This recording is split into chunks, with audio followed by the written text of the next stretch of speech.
Sequence and series, ये हमारा आज का टॉपिक है। Sequence and series. इससे पहले सीक्वेंस एंड सीरीज के क्वेश्चन हम जनरल वे में कर चुके हैं और जिसकी वीडियोस चैनल में मौजूद हैं, जो जनरल टेस्टों में आती हैं। उसमें हम लॉजिक की मदद से नेक्स्ट टर्म्स बताते हैं या ऑड मैन आउट निकालते हैं। अब हम बाकायदा फार्मूलों की मदद से सीक्वेंस एंड सीरीज को देखते हैं। इसमें पहली जो टाइप है वो है अरिथमेटिक सीरीज। अब ये अरिथमेटिक सीरीज क्या है? यानी कि जिसमें कोई एक कांस्टेंट वैल्यू मुसलसल ऐड होती है। जैसे कि आप देखेंगे 2, फिर 5, फिर 7, 8, फिर उसके बाद 11, 14, 17 और इसी तरह से। आप ये देखेंगे इसमें हर टर्म 3 ऐड होने से आ रही है। 2 में 3 ऐड किया 5, 5 में 3 ऐड किया तो 8, 8 में 3 ऐड किया तो 11, और 11 में 3 ऐड किया तो 14, 14 में ऐड किया 3 तो 17 और इसी तरह से आगे। तो आप देखेंगे इसमें हर टर्म में अगर हम 3 यानी कि एक कांस्टेंट वैल्यू ऐड कर दें तो नेक्स्ट टर्म आ जाती है।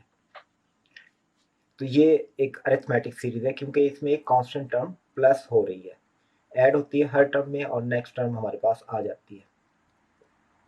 तो इनको कैसे सॉल्व किया जाए, इसमें दो तरह के क्वेश्चन आ सकते हैं। पहली टाइप ये है कि आपसे nth टर्म यानी कि कोई नंबर बता दिया जाता है कि 5th टर्म बताएं, यानी कि nth टर्म फाइंड कराने के लिए क्वेश्चन आ सकता है कि वो आपसे कहता है कि जी 6th नंबर पर कौन सी वैल्यू आएगी। जैसे अब इसमें 1, 2, 3, 4, 5, 6 नंबर पर 17 मौजूद है, तो ये nth टर्म फाइंड आउट कराया जाता है आपसे। दूसरा ये होता है कि आपसे इस पूरी सीरीज का सम पूछ लिया जाता है और सम टाइम एवरेज भी पूछा जा सकता है। तो एवरेज के टॉपिक में हम इसको पहले भी कवर कर चुके हैं। मजीद आप इन दोनों को मिलाकर एवरेज के टॉपिक को पढ़ें तो वहाँ पर भी ये मौजूद है कि how to find the sum of series, और इसको दूसरे अल्फाज में कहेंगे इक्वली स्पेस्ड वैल्यूज। तो ये इक्वली स्पेस्ड वैल्यूज के टॉपिक में आपको ये मिल जाएगा कि सम ऑफ सीरीज। तो ये दो टाइप हैं, दोनों को हम देखते हैं कि इनको कैसे फाइंड किया जा सकता है। तो इसमें बेसिक टर्म देखें। इसमें जो सबसे पहली टर्म है वो है 2। इसका नाम हम रख लेते हैं ए स्टैंड फॉर फर्स्ट टर्म, और लास्ट टर्म के लिए हम एल इस्तेमाल करते हैं जो इसमें 17 दी गई है। फिर एन नंबर ऑफ टर्म्स कितने हैं, ये है 1, 2, 3, 4, 5, 6। इसमें 6 टर्म दिए हैं तो ये एन होगा हमारा। ये number of terms, total number of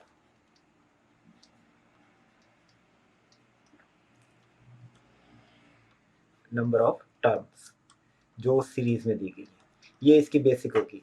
A stand for first term, L for last term, और N is the total number of terms. जैसे कि इसमें 6 टर्म्स है तो एन की वैल्यू 6 होगी। लास्ट टर्म 17 है तो एल की वैल्यू 17 होगी। ए यानी कि फर्स्ट टर्म इसमें 2 है, ए की वैल्यू हमने 2 रखी है। तो इन बेसिक टर्म्स को इस्तेमाल करके हम इसके रिलेशन को देखते हैं कि अगर आपने nth टर्म मालूम करनी हो तो हम क्या करेंगे। अगर आपने nth टर्म मालूम करनी है तो उसके लिए ये रिलेशन आप इस्तेमाल करें, a plus n-1 into D. ये आपके पास nth टर्म आ जाएगा, यानी कि ये l की वैल्यू बताएगा आपको। l क्योंकि लास्ट टर्म थी, nth टर्म थी। जैसे कि पिछली एग्जाम्पल में अगर आप देखें तो इसमें लास्ट टर्म है 17, l इज इक्वल टू 17। तो ये जो हमने nth टर्म मालूम किए, ये l यानी कि लास्ट टर्म बताता है कि इसमें लास्ट नंबर पर कौन सी है। और अगर इसमें से दरमियान वाली यानी कि 4th टर्म मालूम करनी हो तो फिर n की जगह 4 आ जाएगा, वो लास्ट टर्म बन जाएगी। जैसे कि अगर जैसे मैंने सीरीज दी थी 3, उसके बाद थी 5 ले लें, 7, 9, 11, 13। अब देखें इसमें भी 2 का डिफरेंस है, तो ये अर्थमेटिक प्रोग्रेशन है या अर्थमेटिक सीरीज है। अब इसमें ए की वैल्यू है 3, एल की वैल्यू है 13। अच्छा, और एन जो है इस केस के अंदर आपके पास है 6, ये 6 टर्म्स है। लेकिन अगर वो आपसे कहे कि जी फोर्थ टर्म बताएं, तो फोर्थ टर्म इसमें एल की वैल्यू है 9 फोर्थ टर्म के लिए, जबकि n इज इक्वल टू 4 हो। तो ज़रूरी नहीं है कि वो आपसे आखिरी ही पूछे, अगर वो दरमियान में पूछता है कोई भी टर्म, अगर वो फोर्थ टर्म कहता है तो n की जगह हम 4 ले लेंगे, तो वो हमारी लास्ट टर्म बन जाएगी। तो इस तरह से हम इसकी मदद से कोई भी टर्म मालूम कर सकते हैं। मतलब इसी प्रोग्रेशन में लें, इसी प्रोग्रेशन में आपसे कहता हूँ ये 6 टर्म है, 7th नंबर पर कौन सी आएगी, 7th टर्म लेनी है। तो आप देखेंगे कैसे करेंगे, ए की जगह तो आ गया 3, फिर एन जो है उसने हमें कहा है कि 7th बताएं, तो एन की जगह यूज करेंगे 7 माइनस 1, और डिफरेंस कितना है इसमें, इसमें डिफरेंस जो है वो 2 का है हर टर्म के दरमियान, तो डी की वैल्यू हम रखेंगे 2। तो इसको सॉल्व करें तो ये आ जाता है 3 प्लस 6 इंटू 2, और ये हो जाएगा 3 plus 12, 3 plus 12 is equal to 15। यानी कि 7th टर्म, ये 6 टर्म ऑलरेडी है, नेक्स्ट टर्म इसकी 15 ही आती है। आप देखेंगे अगर आप वैसे भी देखें तो 2 का फर्क आ रहा है, तो ये 2 ऐड हुआ, फिर 2 ऐड हुआ तो 13 आ गया, अब 2 ऐड करेंगे तो 15 ही आना चाहिए। इसलिए आप देखेंगे फार्मूले की मदद से भी आपके पास 15 आ गया। अच्छा, फिर है सम ऑफ सीरीज, यानी कि वो कह देता है कि जी पहली 6 टर्म्स का सम बताएं कि सारे उनको ऐड करें तो क्या आएगा। तो उसके लिए हम ये रिलेशन इस्तेमाल करते हैं,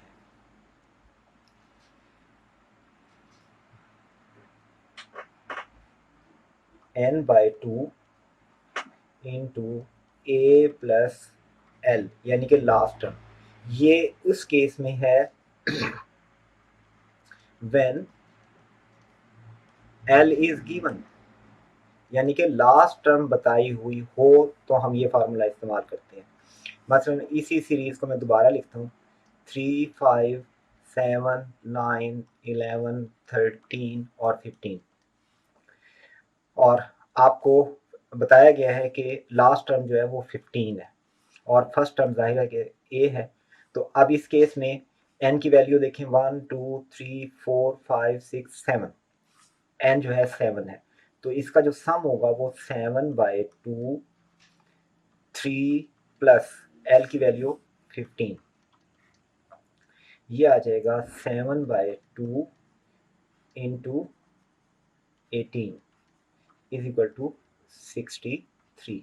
अब आप ऐड करके देख लें, 8, 15, 15, 24, 25, 35, 35 प्लस 13, 35 प्लस इन दोनों को भी ऐड कर लें तो 28, ऐड करें 3 और ये 6, ये 63 है। तो देखें अगर आपको लास्ट टर्म दी हुई है और आपको नंबर ऑफ टर्म्स भी पता है, तो आप ये रिलेशन इस्तेमाल करेंगे, इससे टोटल सम आ जाएगा।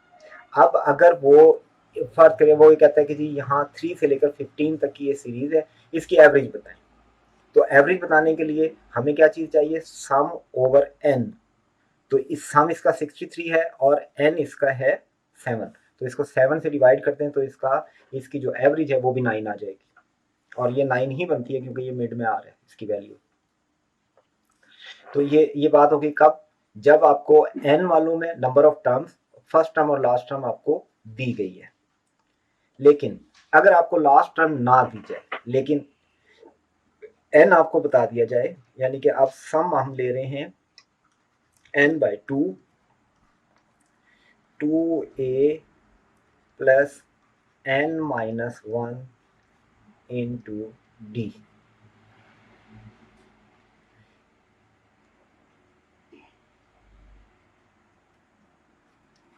जी, ये आपके पास रिलेशन है। आप देखें इसमें लास्ट टर्म नहीं है, आपके पास क्या क्या चीजें हैं, फर्स्ट टर्म ए है, नंबर ऑफ टर्म्स मालूम होना चाहिए और कॉमन डिफरेंस मालूम होना चाहिए डी, कि उनके दरमियान क्या डिफरेंस है। तो अब लास्ट टर्म की हमें ज़रूरत नहीं है। अगर आपको कहा जाए कि ये सीरीज़ है 3, 5, 7, 9, और इसी तरीके से वो कहता है जी बताएं इसकी 7 तक का सम क्या हो गया, 7th टर्म तक। वैसे तो टेस्ट में बड़े नंबर भी आ सकते हैं, यहाँ पे वो 100th टर्म तक भी कह सकते हैं, 50th टर्म तक भी कह सकते हैं। मैं सिर्फ इसको प्रूव करने के लिए छोटी टर्म्स ले रहा हूँ कि 7th टर्म तक इसका सम क्या होगा। 3, 5, 7, 9 एंड सो ऑन होते होते 7 तक। अब ये 1, 2, 3, 4 तो ये हैं, 5th, 6 और 7 3 टर्म्स और आनी है।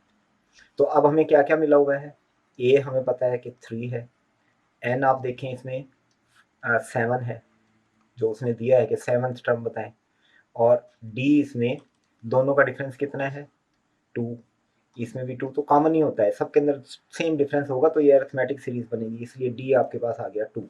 अब इसमें सम निकालें, इसका sum is equal to n/2, n इसमें 7 है, 7/2, a इसमें 3 है,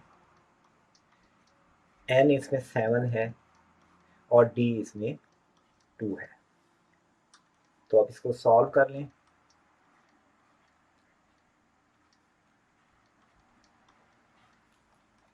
ये आ गया 7/2 और ये 18, ये 63। देखें ये भी वही 63 आ गया, क्योंकि ये भी 7th टर्म ही थी, पहले जो हमने मालूम की थी उसमें भी हमने 7th टर्म ही का सम लिया था। तो n हमने दोनों केसेस के अंदर 7 ही रखा था, ये n की जगह हमने 7 रखा। तो अगर आपको लास्ट टर्म मालूम थी तो आपने इस फार्मूले से 16 निकल आया, और अगर आपको लास्ट टर्म नहीं पता लेकिन लास्ट टर्म का नंबर पता है, यानी कि वो 7th टर्म में है या कौन सी टर्म है, इसने 7 दिया था तो n की जगह 7 लिया, आप देखें कि वही 63 आ गया। तो इस तरह से ये दो रिलेशन है आपके पास, एक में जिसमें लास्ट टर्म मालूम है, एक वो जिसमें डी, एन और ए मालूम है। ये तीन चीज़ें मालूम हो तो ये आपके पास सम आ जाता है। और अगर एल मालूम हो और ए मालूम हो और एन मालूम हो तो फिर आप ये रिलेशन इस्तेमाल करते हैं सम के लिए। ये था अरिथमेटिक सीरीज के लिए। अब इसके कुछ हम स्पेशल केसेस देखते हैं। ये स्पेशल केसेस या स्पेशल सीरीज हैं कुछ जो कॉमनली आपको नजर आती हैं। मतलब वो काउंटिंग के बारे में आ जाता है कि जी सम ऑफ एन टर्म्स तक के काउंटिंग का नेचुरल नंबर का सम बताएं, जबकि एन जो है नेचुरल नंबर, यानी कि 1 + 2 + 3 + 4 + 5 अप टू 100, इसका सम बताना है। तो इसमें ये बहुत आसान क्वेश्चन होता है। इसका सम मालूम करने के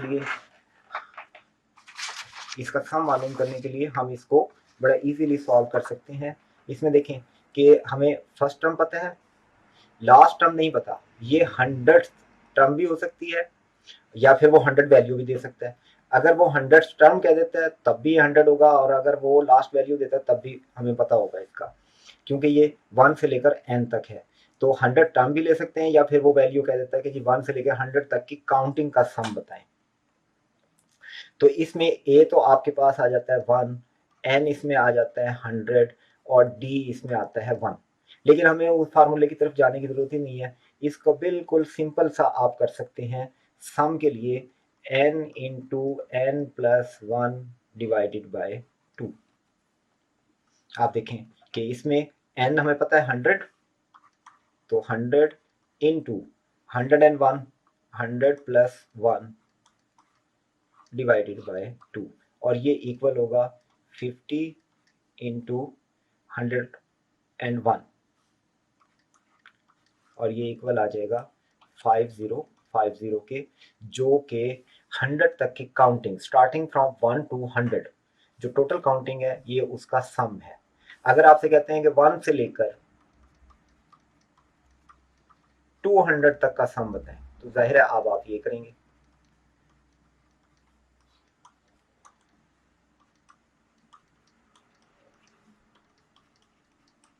ये आपके पास सम आ गया।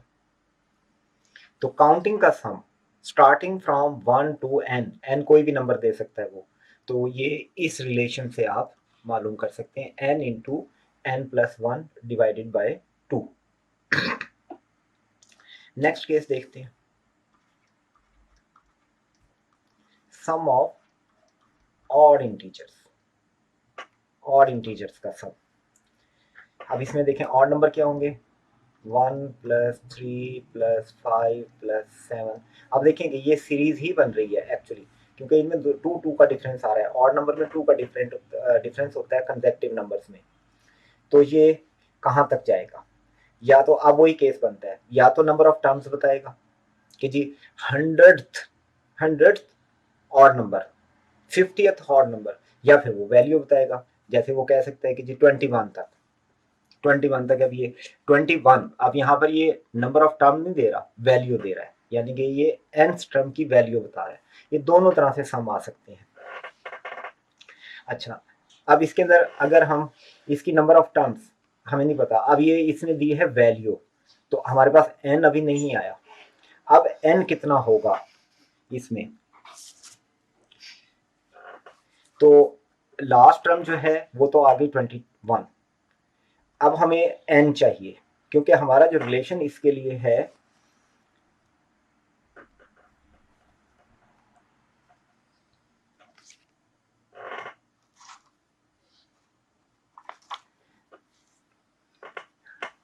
जी, इसमें लास्ट टर्म हमारे पास है 21, लेकिन n नहीं मालूम, तो n कैसे पता चलेगा। n मालूम करने के लिए हम ये करते हैं कि जो लास्ट टर्म है n की वैल्यू निकल आएगी last term plus 1 divided by 2, ये n की वैल्यू होगी। जैसे अगर हम कहते हैं कि जी ये सीरीज जो है ना सिर्फ इतनी है, ये अब 7 is the nth value, not the number. Number इसमें 4 टर्म्स हैं, 1 2 3 4, 4 टर्म्स हैं, लास्ट वैल्यू इसमें 7 है। तो अब हमें n चाहिए। फॉर एग्जांपल, वैसे तो हमें पता है कि इसमें 4 है, लेकिन हम देखते हैं कि इस रिलेशन से कैसे आएगा। अब मैंने n लेना है, तो n आ जाएगा लास्ट टर्म 7, इसमें 1 ऐड किया और 2 से डिवाइड किया, देखें आपके पास नंबर ऑफ टर्म आ गई। तो लास्ट टर्म अगर वो देगा तो हम n से इसको मालूम कर सकते हैं। तो यहाँ से आपके पास n की वैल्यू आएगी, और इसका जो सम होगा ऑड नंबर्स का, sum of odd numbers, sum equal होगा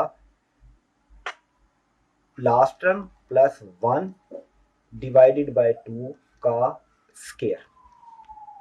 ये लास्ट टर्म का स्केयर, ये सम आ जाएगा। देखें मसलन ये छोटी सी एग्जांपल है, इसका सम कितना बनता है, 1 प्लस 3 4 प्लस 5 9, ये 16 सम बनता है। इससे हम सॉल्व करके देखते हैं इसे। अब हमारे पास लास्ट टर्म है 7, 7 प्लस 1 डिवाइडेड बाय 2 का whole square is equal to 8 by 2, और ये आ जाएगा 4 का स्केयर इज इक्वल टू 16। देखिए ये हमारे पास ये सम आ गया। हाँ जी, ये किस केस में था, जब उसने लास्ट टर्म बताई हुई हो। अगर वो खुद कह देता है कि जी 4 टर्म का सम बताएं, जैसे वो कहता है जी 1 प्लस 3 प्लस 5 प्लस 7, तो फर्स्ट 4 टर्म्स का बताएं, तो अब हमें कुछ भी करने की जरूरत नहीं है। इसमें कितनी टर्म्स हैं, 4 टर्म्स हैं, और ये याद रखें ये ऑड नंबर की बात हो रही है, और ऑड नंबर स्टार्टिंग फ्रॉम 1। तो ये 4 ऑड नंबर हैं कंसेक्टिव, जिनमें लगातार आएंगे 1 1 3 5 7। अब इसका सम क्या होगा, देखें अभी आपने निकाला 16, तो 16 कैसे आया, इसमें नंबर ऑफ टर्म्स कितनी है 4, तो 4 का स्क्वायर ले लें इज इक्वल टू 16। ये ऑड नंबर का सम। जब हमें n दिया जाए, n हमें मालूम हो, तो सिर्फ n का स्क्वायर ले लें। अब n क्या चीज है, ये नंबर ऑफ टर्म्स, कितनी टर्म्स हैं 1 2 3 4, 4 टर्म्स हैं, इसका स्क्वायर लिया तो पहली 4 टर्म्स का सम आ गया।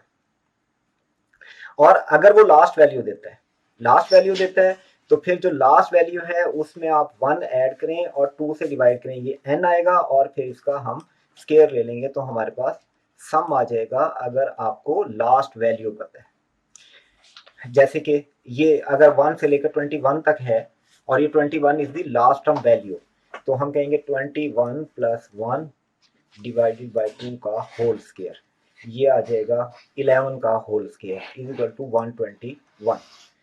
1 से लेकर 21 तक जितने भी ऑड इंटीजर्स हैं उनका सम 121 होगा। ये था ऑड नंबर्स का sum, starting from 1 to nth term और लास्ट वैल्यू नंबर। अब हम केस लेते हैं इवन नंबर्स का, यानी कि अब हम सम मालूम करेंगे इवन नंबर्स का। इवन नंबर्स में 2 प्लस 4 प्लस 6 प्लस 8 प्लस 10 इसी तरीके से हम कह देते हैं 100 तक। अच्छा, अब यहाँ पर भी वही केस है।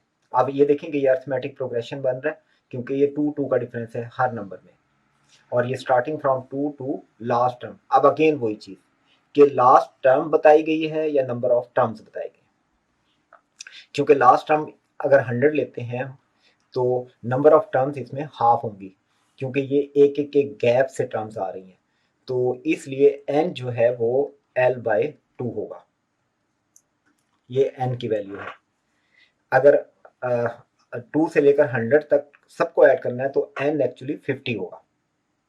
ये टोटल 50 टर्म्स होंगी। तो सम मालूम करने के लिए इसका फार्मूला क्या है कि सम आएगा last term divided by 2 into last term divided by 2 plus 1।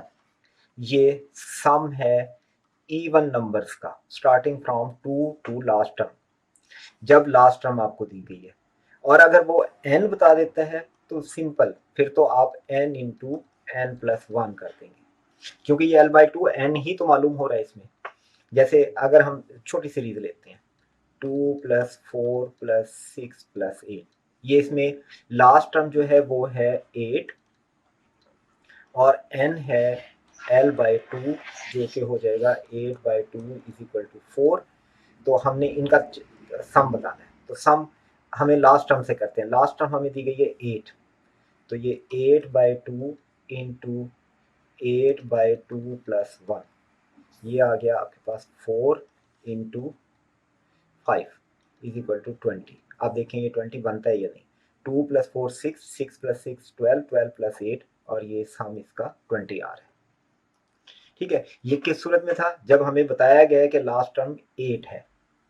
अच्छा, अगर वो लास्ट टर्म नहीं बताता, नंबर ऑफ टर्म्स बताता है, तो नंबर ऑफ टर्म्स इसमें कितनी है 1 2 3 4, यानी कि वो कहता है आपसे कि फर्स्ट 4 इवन नंबर्स का सम बताएं। तो इस केस में आपके पास n है 4, तो अब जो सम होगा इसका इवन नंबर के केस में वो होगा 4 इंटू 5, यानी कि n इंटू n प्लस 1। तो ये देखें दोनों केस में 20 आ जाता है। तो इस तरह से अगर हमने 100 तक का सम बताना है और 100 हमारे पास लास्ट वैल्यू है, अब इस केस में l हो गया 100, तो n कितना हो गया 100/2 and this is equal to 50। तो सम क्या होगा n इंटू n प्लस 1, तो ये आ गया 50 इंटू 51। तो इसका जो भी सम आ जाता है आप इसे मल्टीप्लाई कर लें, 51 इंटू 5 5 25, ये आ जाता है 2550। ये इसका सम आ गया अगर हमें लास्ट टर्म 100 बताइए। अगर वो वैसे कह देता है ये 50 टर्म्स है तो फिर ठीक है, फिर तो ये 50 इंटू 51 वैसे ही हो जाएगा। तो ये मैंने आपको 3 स्पेशल सीरीज बताई हैं जो कॉमनली आपको टेस्टों वगैरह में नजर आती हैं या किसी और जगहों पर भी अक्सर ये आ जाती हैं कि ऑड नंबर का सम, इवन नंबर का सम या काउंटिंग का सम। अब हम चलते हैं ज्योमेट्रिक प्रोग्रेशन की तरफ। ज्योमेट्रिक प्रोग्रेशन क्या होती है?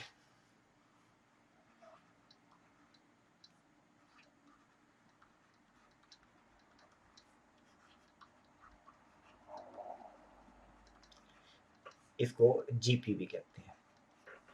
इसमें जो नेक्स्ट नंबर आता है वो मल्टीप्लिकेशन की मदद से आता है। जैसे अगर हम कहें कि 1, फिर उसके बाद 2, 2 के बाद 4, 4 के बाद 8, 8 के बाद 16, 16 के बाद 32।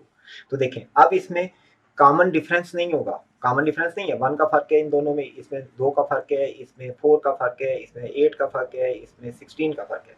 कॉमन डिफरेंस नहीं होगा, लेकिन कॉमन रेशो है कि ये 2 से मल्टीप्लाई हो रहा है हर नंबर। नेक्स्ट नंबर कब आता है? जब आप 2 से मल्टीप्लाई करते हैं। तो इसमें हम कहते हैं रेशो, कॉमन रेशो, यानी कि इस केस के अंदर जो हमने लिया हुआ है इसको हम r से रिप्रेजेंट करते हैं। Common ratio is 2। First term है इसकी 1, तो ए के लिए वही टर्म इस्तेमाल होगी कि जो फर्स्ट टर्म है वो आ जाएगी, और हमें आर चाहिए होता है इसमें। तो इस तरह से वही दो चीज़ें बनेंगी कि आपसे वो सम पूछता है या nth टर्म पूछता है कि नेक्स्ट टर्म कौन सी आएगी, या 5वें नंबर पे कौन सा नंबर होगा, 100वें नंबर पर कौन सा होगा, 50th प्लेस के ऊपर कौन सा नंबर आएगा, अगर ये ज्योमेट्रिक प्रोग्रेशन चल रही है। तो nth टर्म मालूम करने के लिए, यानी कि an, यानी कि nth टर्म बतानी है जिसको हम रिप्रेजेंट कर रहे हैं an से, तो ये इक्वल होगी a इंटू आर और n-1 इसकी r की पावर। ये इसके लिए हम रिलेशन इस्तेमाल करेंगे। इसमें n क्या है, नंबर ऑफ टर्म्स। जैसे वो कहता है कि जी 6th नंबर पे क्या होगा, तो 6 नंबर पे एक्चुअली 32 आना चाहिए। हम फार्मूले से करते हैं, a इसके अंदर है 1, r है 2, और हमारे से पूछा जा रहा है 6th नंबर पर, तो n हो गया हमारे पास 6। तो अब फार्मूले में लगाएं कि 6 पोजीशन के ऊपर a6 क्या होगा, 1 इंटू r है 2, और इसके ऊपर पावर होगी n-1, यानी कि 6-1, तो ये हो गया 2 की पावर 5, और ये इक्वल होता है 2 into 2 into 2 into 2 into 2, 4 16 into 2 32। देखें ये 32 ही था यहाँ पर।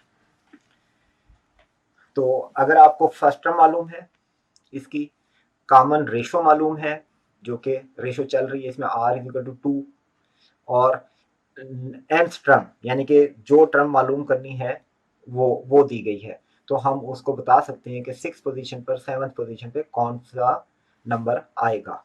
तो इसके लिए आप ये रिलेशन इस्तेमाल करेंगे। फिर सम होता है इस्तेमाल, कि सम जो है ना इसके टर्म्स के दो तरह से निकलेंगे, क्योंकि इसमें रेशो पे डिपेंड करते हैं।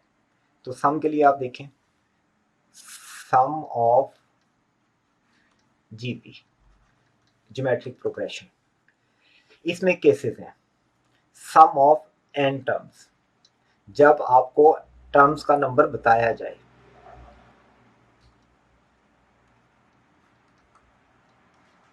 n टर्म्स, 5वीं टर्म, 6ठी टर्म, 10 टर्म्स, 15 टर्म्स या 100 टर्म्स, तब जब आप क्या करेंगे, यानी कि सम ऑफ n टर्म्स, n की वैल्यू वो देगा आपको कि 50th टर्म बताएं या 50 टर्म्स तक ऐड करें या 10th टर्म तक ऐड करें, तो n की वैल्यू आपको दी जाएगी, तब आप करेंगे। अब इसमें केसेस क्या है, पहला केस ये है कि अगर r 1 से लेस है, यानी कि ये फ्रैक्शन में है, r 1 से लेस है, तो आप ये रिलेशन इस्तेमाल करेंगे, a 1 minus r power n over 1 minus r। ये कब केस होगा, जब r इज, जो रेशो है उनकी वो लेस देन 1 है, तब आप ये रिलेशन इस्तेमाल करेंगे। देखें इसमें a पहली टर्म है, r उनकी रेशो है, और n वो टर्म है जहां तक आपने सम कैलकुलेट करना है। अच्छा, अगर r की वैल्यू ग्रेटर देन 1 हो, देन आप इस्तेमाल करेंगे ये रिलेशन, a इंटू r की power n minus 1 divided bye r minus 1। ये रिलेशन फिर इस्तेमाल होगा जब r ग्रेटर देन 1 हो। जैसे कि अभी जो सीरीज थी, देखें 2 4 8 16 32, ये सीरीज है जहां तक की जा रही है, nth टर्म तक ले लेते हैं। इसमें से हम 4 टर्म्स या चलें 3 टर्म के अप्लाई करते हैं ये फार्मूला, 2 4 और 8। अब देखें इसका सम आना चाहिए 14।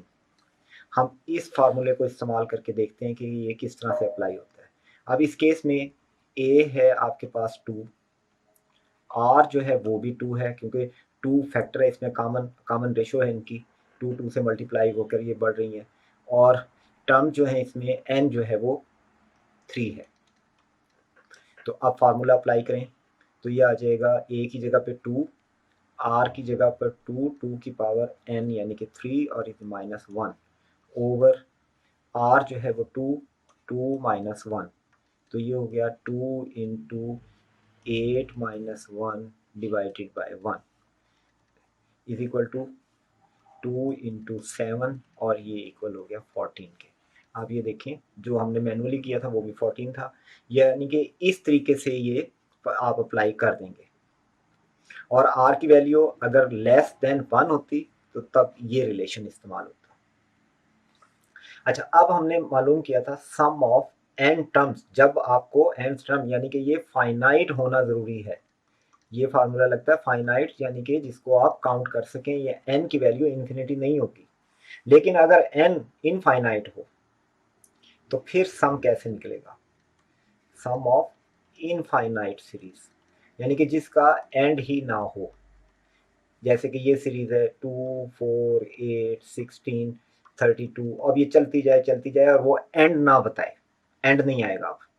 अब इस केस में हमारे पास जो रिलेशन होगा, अगर if r is less than 1 तो हम रिलेशन इस्तेमाल करेंगे a/1 माइनस r।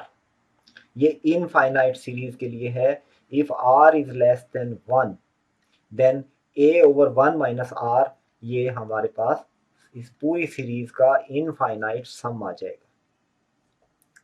अच्छा, अब ये जो सीरीज है ये इसमें r ग्रेटर देन 1 है, ग्रेटर देन 1 है। r अगर ग्रेटर देन 1 हो तो फिर इसका आंसर नहीं आ सकता, फिर ये इन्फिनिटी आएगा इसका आंसर। जैसे कि अब इसमें आप देखिए इन्फिनिटी तो आना है, क्योंकि ये तो बढ़ता जा रहा है तो ये इन्फिनिटी की तरफ चला जाएगा।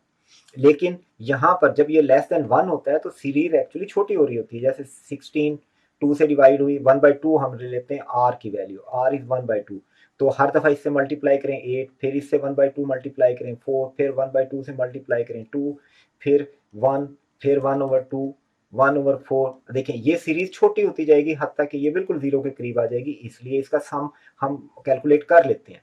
लेकिन r अगर ग्रेटर देन 1 हो तो फिर तो ये बड़ी होती जाएगी टर्म और ये इन्फिनिटी की तरफ चली जाएगी। इसलिए हम r लेस देन 1 हो तो ये रिलेशन इस्तेमाल करके सम मालूम कर सकते हैं इनफाइनाइट सीरीज का। r ग्रेटर देन 1 आ जाए तो आप डायरेक्टली कोई कैलकुलेशन की जरूरत नहीं है, उसका आंसर नहीं आएगा, वो इन्फिनिटी हम कहेंगे उसे। Thank you for watching.